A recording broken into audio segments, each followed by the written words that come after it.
కాళేశ్వరంపై విచారణ కంటిన్యూ అవుతోంది. నిన్న ఇరిగేషన్ మాజీ ప్రిన్సిపల్ సెక్రటరీతో పాటు మాజీ సీఎస్ జోషి విచారణకు అటెండ్ అయ్యారు. ఇవాళ సీనియర్ ఐఏఎస్ స్మితా సబర్వాల్తో పాటు మాజీ సీఎస్ సోమేష్ కుమార్ను ప్రశ్నించనుంది justice Ghosh commission.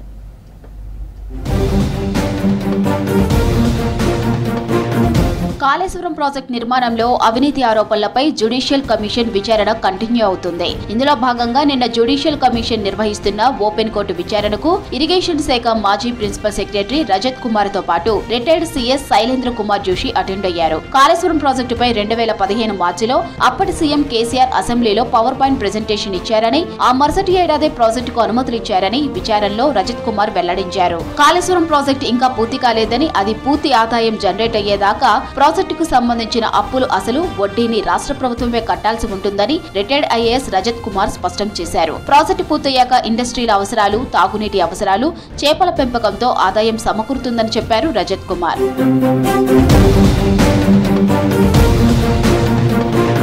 Kaleshwaram corporation purpose ఏంటని రజత్ కుమార్ ను కమిషన్ ప్రశ్నించినట్టు సమాచారం. నిధుల సమీకరణ కోసం ఏర్పాటు చేశారని రజత్ చెప్పినట్టు తెలుస్తుంది. అయితే రుణాలు కార్పొరేషన్ అవసరాలను తీర్చేందుకు వనరులు ఎక్కడవని, ఆ రుణాలను ఎవరు కడతారని కమిషన్ ప్రశ్నించింది. ప్రాజెక్టు పూర్తయ్యాక ఇండస్ట్రీల అవసరాలు, తాగునీటి అవసరాలు, చేపల పెంపకంతో ఆదాయం సమకూరుతుందని, వాటితో అవసరాలను తీర్చుకోవచ్చని రజత్ కుమార్ చెప్పినట్టు సమాచారం. వాటితోనే రుణాలను తీర్చొచ్చని సమాధానం ఇచ్చారు. కాళేశ్వరం ప్రాజెక్టుకు సంబంధించినంత వరకు మిషన్ భగీరథ, పలు ఇండస్ట్రీలు, రామగుండం ఎన్టీపీసీతో ఆదాయం జనరేట్ అవుతుందని, దానికి సంబంధించి 2023 జూన్ 23న జీవో కూడా ఇచ్చారని వివరించారు.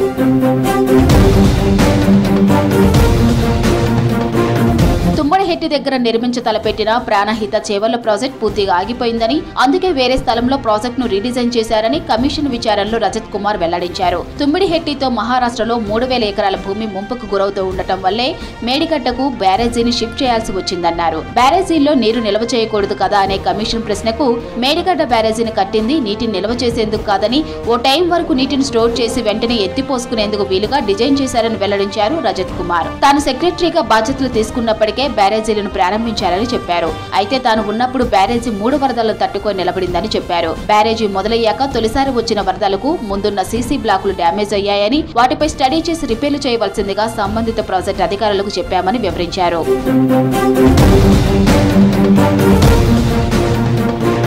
కాళేశ్వరం ప్రాజెక్టుకు 200 వరకు పరిపాలన అనుమతులు ఇచ్చారని రిటైర్డ్ సీఎస్ శైలేంద్ర కుమార్ జోషి చెప్పారు. ఆ ప్రాజెక్టు కాంప్లెక్స్ ప్రాజెక్ట్ అని, 28 ప్యాకేజీలు, 8 లింకులతో కూడిన నెట్వర్క్ అని తెలిపారు. అంత పెద్ద ప్రాజెక్టుకు ఒక్కటే పరిపాలన అనుమతులు ఇవ్వడం సాధ్యం కాదన్నారు. పనులను బట్టి వివిధ సమయాల్లో 200 వరకు అనుమతులు ఇచ్చి ఉంటారని తెలిపారు. ప్రాజెక్టుకు ఎవరు అనుమతులు ఇచ్చారు, కేబినెట్ సబ్ కమిటీని ఏర్పాటు చేశారా అని కమిషన్ ప్రశ్నించింది. కేబినెట్ సబ్ కమిటీ లాంటివేవీ ఏర్పాటు చేయలేదని జోషి చెప్పారు. నాటి సీఎంతో జరిగిన రివ్యూ మీటింగ్ లో ప్రాజెక్టుకు ఆమోదం తెలిపారని అన్నారు. నాటి సీఎంతో పాటు నాటి మంత్రులు, ఐఏఎస్లు, ఇంజనీర్లు, వ్యాప్స్కో ఎక్స్పర్ట్స్ తో రివ్యూలు జరిగాయని చెప్పారు.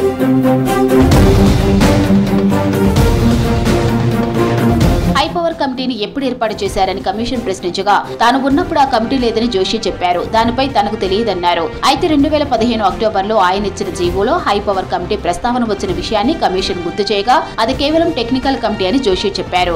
ఐబీఎం కమిటీ అంటే ఏంటని కమిషన్ ప్రశ్నించగా, ఈ కమిటీలో ఎస్టిమేట్స్ ని విశ్లేషిస్తారని చెప్పారు. అధికారులు పంపిన అంచనాలపై రివ్యూ నిర్వహించి ఆమోదం తెలుపుతారని, ప్రతి ప్రాజెక్టుకు ఐబీఎం కమిటీని ఏర్పాటు చేస్తారని తెలిపారు. డిజైన్ల లోపం, ఆపరేషన్ అండ్ మెయింటెనెన్స్ లోపం, గేట్ల ఆపరేషన్ లోపం వల్ల మేడిగడ్డ కుంగిపోయి ఉండొచ్చన్నారు. కాళేశ్వరం కార్పొరేషన్ లిమిటెడ్ ఎందుకు ఏర్పాటు చేశారని కమిషన్ ప్రశ్నించగా, నిధుల సమీకరణ కోసమని జోషి చెప్పారు. అయితే పబ్లిక్ బాంక్స్ ఏమైనా ఇష్యూ చేశారని కమిషన్ ప్రశ్నించగా, పబ్లిక్ బాంక్స్ చాలా క్లిష్టమైనవని, వాటిని ఇష్యూ చేయలేదని స్పష్టం చేశారు జోషి.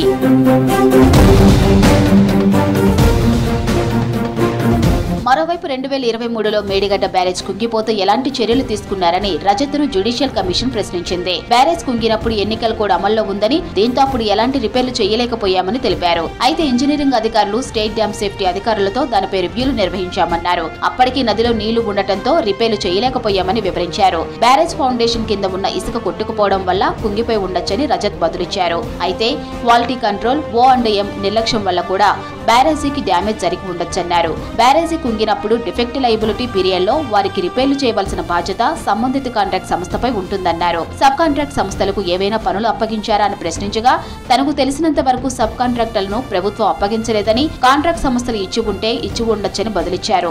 మేడిగడ్డ బ్యారేజ్ కుంగిపోతే ప్రభుత్వానికి ఏం సంబంధం ఉంటుందని రజత్ పేర్కొన్నారు. ప్రాజెక్ట్ ఆపరేషన్ బాధ్యత ఆ ప్రాజెక్టు సీఈది అని, వారిదే బాధ్యత అని చెప్పారు. బ్యారేజీలపై ప్రతిరోజు ప్రభుత్వం రివ్యూలు చేస్తుందా అని ఆయన అన్నారు. ఓఎండ్ఎం, ఈఎన్సీ ప్రాజెక్ట్ ఆపరేషన్స్, మెయింటెనెన్స్ బాధ్యతలు చూడాల్సి ఉంటుందని పేర్కొన్నారు.